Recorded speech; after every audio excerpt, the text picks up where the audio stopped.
So now I'm bringing in another champion of this community, which is Brady Josephson, who is going to be talking about some of the emerging trends around third-party giving. It's happening all over the place, not just on your website. He's going to tell you all about it. Ladies and gentlemen, give it up, Brady Josephson! Woo! Thank you. I originally wanted to talk about online fundraising and A/B testing and optimization, the work that I actually do. Eli said it was boring, so I'm going to talk about third-party giving. So this is a very interesting topic. I work for a company called Chimp that I'll talk about, which actually facilitates third-party giving. So I've been in this space for a while. And the reason why I think it's interesting for 2019 is something like this. Here, I'll kind of step to the side. Have you guys seen this already in Canada, Facebook fundraisers?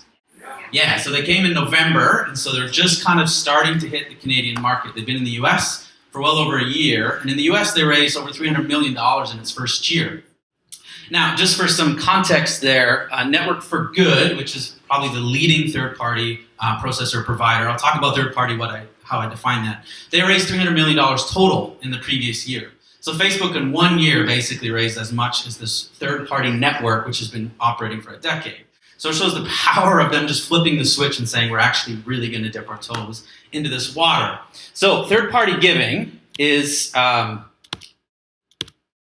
this is how I'm going to define it. So we normally make a charitable donation, right? Me as donor give to charity A, I get tax receipt, right? That's how we normally give. So third-party giving is simply this. You want to give to charity A, but you actually give to another registered charity. They issue the tax receipt. They take in your funds, and then they pass it on to the charity that you intended. So I'm not talking about payment processors like iATS. I'm not talking about fundraising tools like Fundraiser. I'm talking about actual facilitated giving through a third party. Now, the charitable vehicle or mechanism behind this is called the donor-advised fund. Does anyone know anything about donor-advised funds?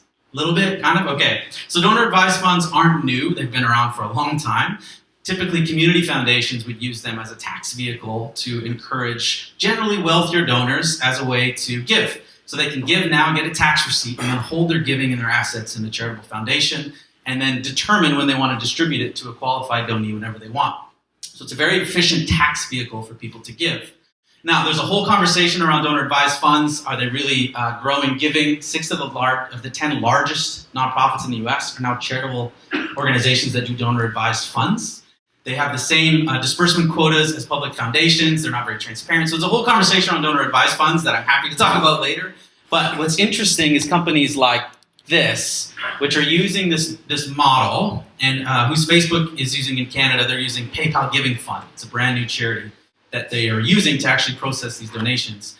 These companies are basically taking a donor-advised fund model and bringing it online and saying you can give online through these entities, through their charities, and then they'll pass it on to any charity of your choice. That's what third-party giving is, and that's what I think is interesting. So those three, if you look at how they've been growing cumulatively over the last 4 years, they've grown about 80% overall. Some of them, like Benevity and Chimp, are growing at 100% each year, except for Chimp in this last year. I just want to highlight that's actually when I left Chimp. So I'm obliged to tell you correlation is not causation, but it is data. So I'll just leave that there. So it's something that is growing, and we'll see, I think, an explosion in, we get a year or two lag because of how we file T3010s and 990s, but we should see an explosion in 17 and 18. And so here's Network for Good and Canada charted out. You can see this kind of growth trend. So the question is this actually good? Is this bad? Like, what does this actually mean? So here's a few things that I think we should consider. And the first is, this is my framework of looking at any new initiative, whether it's fundraising, whether it's giving, whether it's technology. Is this good for the donors? Is this good for charities?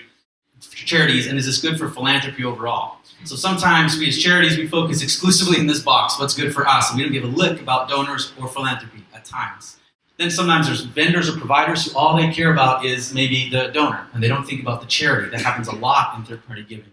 So we need to think about these three different stools and what's good. So a few things to consider. Transaction fees, conversion tracking, donor data, giving experience, and market confusion. So first, transaction fees. The trend now is basically going down to 0 fees. Facebook's waiving their fees. PayPal Giving Fund waives their fees. Basically, these entities that are viewing this more as charitable and their CSR programs aren't collecting fees. So increasingly, fees are a non-issue. Daryl Hatton can talk a lot more about the race down to 0 and what that means for payment providers. So conversion tracking as an optimizer and a fundraiser, this is brutal because you get basically 0 data on where people are coming from, why they're giving, how much they're giving, You can't run any tests. You can't control the user experience. All of that is in the hands of the third-party provider. So you're isolated from this data. To me, that's a big negative, that we can't control or have access to that data. The biggest thing is probably donor data. Because at law, it's a gift to another entity, you as the donor have to say, please share my information with the end charity. Now, oftentimes it's defaulted as don't share. Sometimes it's defaulted to share, but it's about 50%, sometimes lower, sometimes higher. So at best, half of the data you actually get when people give through these things. Now, most of our fundraising programs are built on data. Who's the donor? What did they give? When's the last time? Right? Recency, frequency, monetary amount. However we're using that, we use data, and now we don't get any of it. And if you think about lifetime value, how do we build a relationship and grow giving if we have no idea who they are? Increasingly, it's going to be a big, big challenge for us fundraisers, marketers, nonprofits, where we have to figure out how to connect these people without their information, which is something that we haven't had to do very much. Giving experience, I think this is both good. If you've given through Facebook fundraiser, super easy. Google search in the US, super easy. Because they have lots of money, lots of developers, the giving experience is very good. What's bad is the tax receipt comes out from someone else. You maybe don't hear from the charity. So the overall long tail experience, I think, is a negative. And then market confusion. I want to support this charity, and I have a tax receipt from over here. I get an email from over here. End of year, I want to get a printout of my receipt. Who do I call? How do I get updates? It's causing market confusion. And then on the back end at charities, how do I get the donor data? How do I figure out where the receipts go? How do I get this into my CRM? What am I legally able to do and to communicate? So it's causing a lot of market confusion. So some of the things to consider there. But what can charities do about it, or where does this actually put some pressure? So a few things here. One, I think brand, the power of brand is going to rise increasingly in prominence. So when someone gets prompted by Facebook, would you like to create a fundraiser for a cause? And you go, oh, sure. Who are you going to create it for?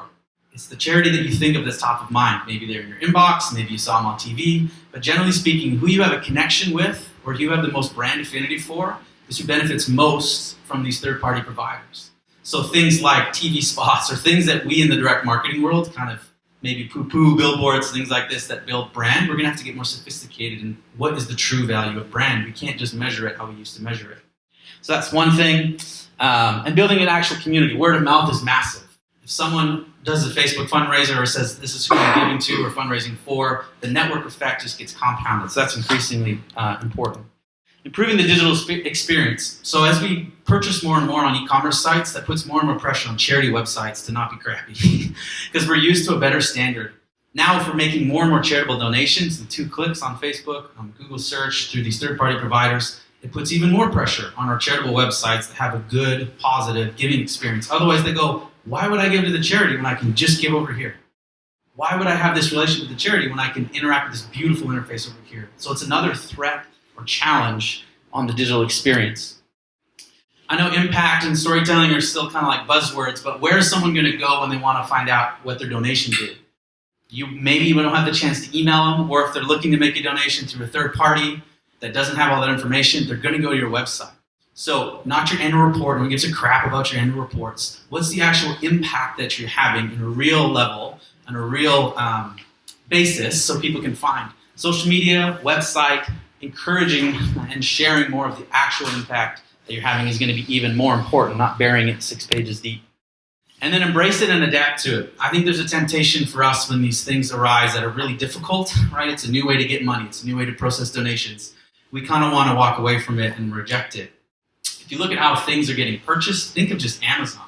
I did this at Christmas. I feel bad, but I went into a store, tried something on, found it on Amazon, and bought it as I walked out the store, right? This is how people purchase. Amazon didn't make that, right? Amazon is a brokerage.